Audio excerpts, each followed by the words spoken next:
Well, with the John Deere Classic behind us, it is time to look ahead. It's major season once again, and here with Jason Sobel from the Action Network, I'm Adam Kaufman. Jason, we have the return of the Open Championship after a one-year hiatus. How excited are you?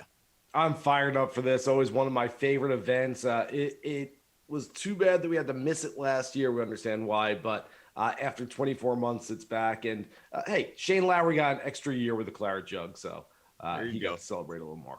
Yeah, nothing wrong with that for him anyway. Everybody else, though, they had to just sit and wait and watch and hope for their turn. So we zero in on the odds, courtesy of the DK Sportsbook. And right there at the top, you got Jon Rahm, a guy we've spent a lot of time during these interviews talking about, and he is truly in a class of his own in terms of the odds makers.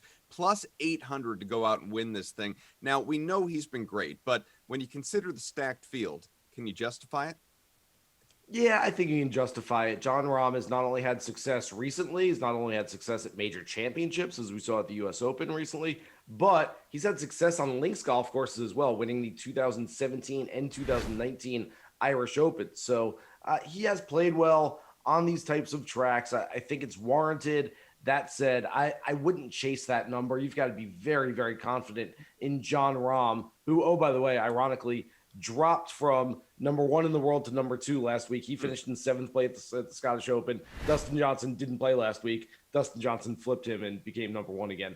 It's math. It works out, but it just sounds kind of strange. In any case, yes, Jon Rahm is obviously the favorite here, but remember, the one thing that I don't like, if you're trying to find a little reason, a little rationale behind fading Jon Rahm this week, besides just it's a really short price, he hits a very, very high ball. He hits maybe the highest trajectory ball of any elite player in the world. And yes, he can flight it a little bit lower when he needs to. But if you're looking for one reason that, you know, hey, maybe I'm off Jon Rahm a little bit this week, that might be the one.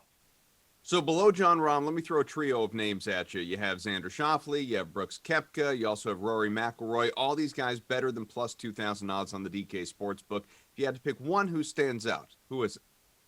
Well, Adam, let's start with the process of elimination. I'm going to take Brooks Koepka out of the mix. I get it. It's a major championship week. He just flips a switch and he plays better at the major championships. But said in his press conference this week that he doesn't really love Royal St. George's. There's a lot of quirkiness to it. He'd rather be at the old course at St. Andrews or Royal Portrush. So I will hold off on Brooks Koepka. Xander Schauffele is a guy that a lot of people like, and for good reason. He's finished in the top 10 in more than half of his major championship starts. That said, it's a very short price for a guy who hasn't won a golf tournament in 2.5 years. So I'm going to hold off on Xander as well. And I'm going to go with Rory McIlroy out of that trio. Rory, I'm still not sure if he's all the way back, if he's getting there, if he's halfway there, where exactly he is in the process of getting his game back to where he needs to be at an elite level once again. But the record speaks for itself. He's got a terrific Open Championship record. Really just the first 9 holes at Royal Portrush 2 years ago are the only really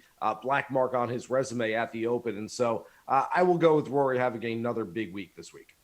The last American to win this event, Jason, was Jordan Spieth 4 years ago, 2017. You could look at him as far as winning this thing. It's plus 2050, plus 450, much more reasonable to finish top 5. What do you make of him this week?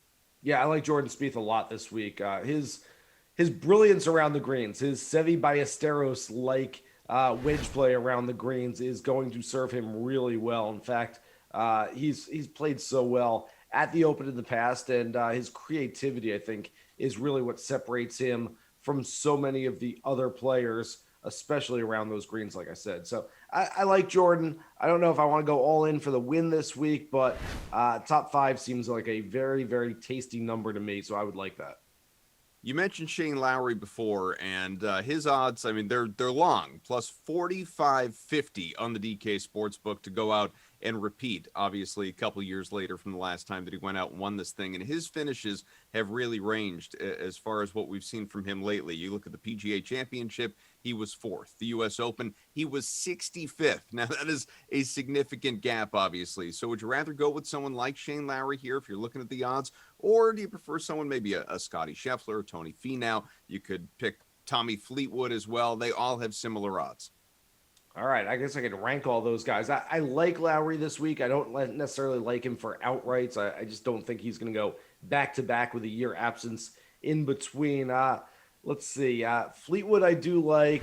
Scheffler, I like a lot. I think Scotty Scheffler grew up in Texas, playing some wind. I think he can become accustomed to this type of play. Played the Scottish pretty well last week. Also, Tony Finau is a guy who's got top tens in each of the last two editions of the Open, but I just don't think he's missed the cut in each of his last two starts. I don't think his game is where he needs it to be right now, and I don't love Tony this week. So if I'm putting all those guys in order, I guess I'm going, how about Fleetwood, Scheffler, Lowry, Finau, but it's all very, very close.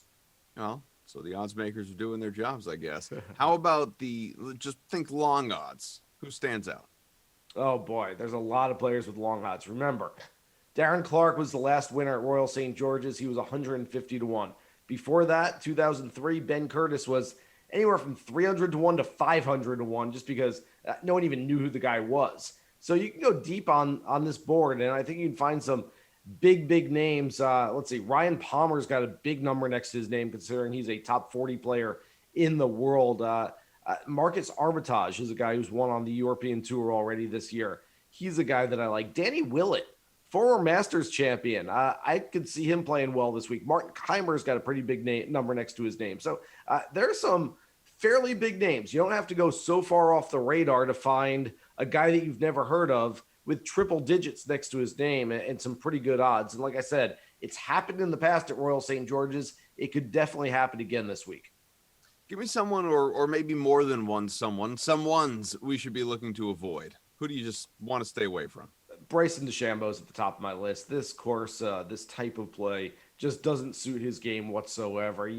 Distance doesn't really matter in an Open Championship, and probably matters less at Royal St. George's than it does at some other Open venues. And I just don't see Bryson being able to fit his game onto this course like a square peg into a round hole. And so with a new caddy on board and coming off a U.S. Open where he really didn't play well and a missed cut in his last start, there's just a lot of things going against Bryson this week. So he is a big fade for me.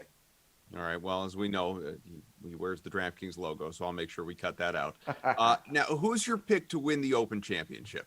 Haven't mentioned the name yet, but each of the first three major winners this year had a little magic, a little fate meets destiny kind of thing going on for them. Hideki Matsuyama, the first Japanese men's major champion in history. Phil Mickelson, of course, enough said, 50-year-old major winner. And John Rahm, who had so much kind of karma and so many different things going on at Torrey Pines, a place that he's loved for a long time. So I want to find someone who's got that magic this week.